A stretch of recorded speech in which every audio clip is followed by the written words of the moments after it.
Presiden Prabowo Subianto dijadwalkan mengunjungi lokasi bencana Sumatera pada hari ini, Rabu 31 Desember 2025. Presiden direncanakan menghabiskan malam pergantian tahun di lokasi bencana sebagai bentuk perhatian langsung terhadap para korban bencana.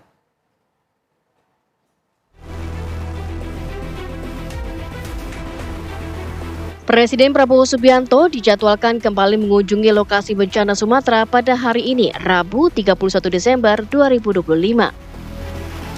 Presiden direncanakan menghabiskan malam pergantian tahun di lokasi bencana sebagai bentuk perhatian langsung terhadap para korban bencana. Presiden juga beberapa kali berkunjung ke daerah terdampak bencana di Aceh, Sumatera Utara, dan Sumatera Barat. Bahwa basic needs itu sangat diperlukan oleh masyarakat dan itu sudah dan akan terus menjadi concern dari pemerintah, akan terus menjadi concern bagi Bapak Presiden begitu. Nah, berkaitan dengan misalkan hunian begitu.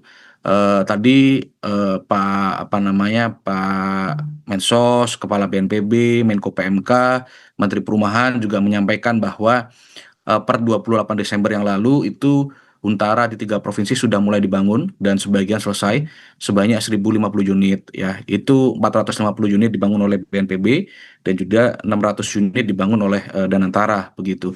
Memang sudah banyak data usulan yang masuk ke kita ya berkaitan dengan Huntara dan juga Huntap begitu. Nah, kalau untuk Huntap kan sudah dilakukan groundbreaking untuk 2.600 hunian tetap oleh Menteri Perumahan.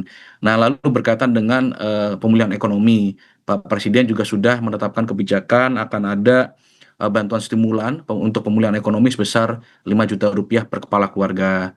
Lalu juga berkaitan dengan perabot rumah tangga, Presiden juga sudah memerintahkan ada kebijakan bantuan stimulan sebesar 3 juta rupiah per kepala keluarga. Nah, lalu juga ada bantuan berupa beras ya, beras 10 kilogram per bulan. Lalu ada ini uang istilahnya uang makan ya, kalau kita bicara anak kos itu ada uang makan bulanan, itu 450.000 per orang selama 1 bulan dan itu akan diberikan maksimal 3 bulan. Ya, lalu juga ada dana tunggu hunian DTH gitu. Di 2026, menurut saya memang penanganan bencana Sumatera yang masih akan membutuhkan waktu lama ini butuh gatekeeper informasi terutama untuk didiseminasikan ke khalayak jauh lebih terorganisir. Maksudnya? Contoh misalnya, ada narasi yang didiseminasikan reguler dari waktu ke waktu melalui spokesperson yang jelas, bukan parsial-parsial sesuai dengan undangan media, gitu. Tapi memang dia punya media center, punya satu FCR namanya, Finding Conclusion Recommendation dari sisi protokol. Jadi ada satu saya bayangkan ya, selama masa rehab rekonstruksi ini Mbak Maria, Mbak Rati, itu ada orang yang rajin menginfokan.